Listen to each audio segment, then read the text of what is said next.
It's okay to be sad.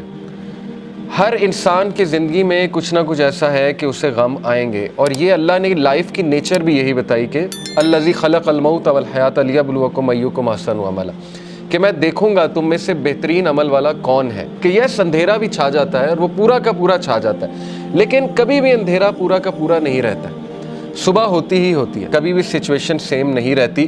تو مومن کو کبھی بھی ہوپ لیس نہیں ہونا چاہیے کسی بھی سچویشن کے بارے میں. ہوپ ہی ایک ایسی چیز ہے نا جو انسان کو زندہ رکھتی ہے. تو اللہ تعالیٰ ہوپ دلا رہا ہے. یہ اللہ کے الفاظ ہیں، یہ کسی انسان کے الفاظ نہیں ہیں کہ اللہ تجھے نہیں چھوڑ سکتا، نہ اللہ تجھ سے ہیٹڈ کرتا ہے. بس یہ اللہ کے کچھ طریقے ہوتے ہیں انسان کو ٹیسٹ کرنے کے لیے، انسان کو کچھ سکھانے کے لیے، کیونکہ یہ دنیا کی زندگی تو ہے ہی بہت ٹیمپرری.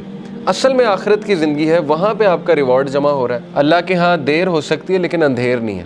ٹھیک ہے نا، اس کی بہت سی حکمت ہے اس دیر کی.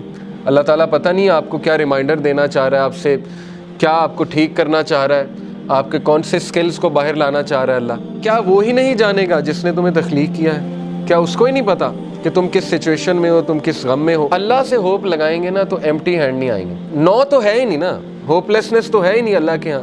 اس لیے یہ شیطان ہوپ لیس کرتا ہے بندے کو آ کے کہ جی تجھے تو یہ ملا ہی نہیں، پتہ نہیں اس کے بدلے اللہ نے کیا دینا ہے. تیرا رب تجھے اتنا دینے والا ہے ان قریب کہ تو راضی ہو جائے گا. جو بندہ خود پین میں ہوتا ہے نا، وہ پھر دوسروں کی بڑی زبردست مدد کرتا ہے. تو غم کو بری بات نہیں ہے، ٹھیک ہے نا، غم کو سزا نہ سمجھیں. غم جو ہے یہ تو روحانیت کی سیڑھی ہے. اس روحانیت کی سیڑھی پہ چڑھ کے انسان کا جو ہے وہ دل نرم ہوتا ہے، پھر وہ دوسروں کا غم فیل کرتا ہے اور پھر وہ دوسروں کے لیے کچھ کرتا ہے. دیکھیں نا، جن سے اللہ ناراض ہوتا ہے ان کو تو یہ سائن ہی نہیں ملتے، وہ تو فل مزے میں ہوتے ہیں. ان کو نہ کوئی مصیبت آتی نہ کوئی پرابلم آتی. جیسے اللہ کے نبی صلی اللہ علیہ وسلم کو اللہ نے کہا کہ ان کا جو مزہ ہے، ان کا کھانا پینا، ان کی عیاشی آپ کو دھوکے میں نہ ڈالے.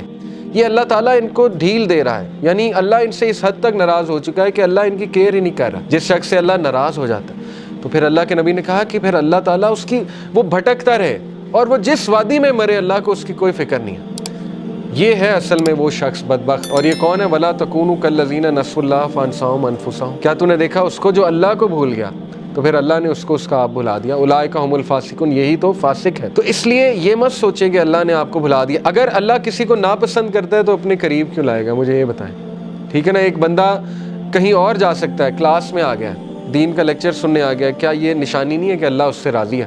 ورنہ تو اللہ تعالیٰ چاہتا اسے کہیں اور لے جاتا، اللہ اس کی کیئر چھوڑ دیتا. اگر ایک بندہ گناہ میں اور وہ دعا کیے جا رہا ہے اللہ سے کہ اللہ مجھے کسی طرح نکال دے اس سے، تو اللہ تعالیٰ اس کو شاید کوئی غم بھیج دے، کوئی ٹیسٹ اور ٹرائل میں ڈال دے اور وہ بندہ اللہ کے قریب آ جائے. اللہ سے امید لگانی ہے، انسانوں سے نہیں. بیچ میں کوئی پھر وہ شرک نہیں ہونا چاہیے، بیچ میں نہیں کوئی ہونا چاہیے اینٹیٹی. ساری کی ساری امید اللہ تعالیٰ سے ہے. پھر آپ دیکھیں اللہ تعالیٰ جلد آپ کو ایسی چیز دے دے گا کہ آپ کا غم اللہ ہلکا کر دے گا.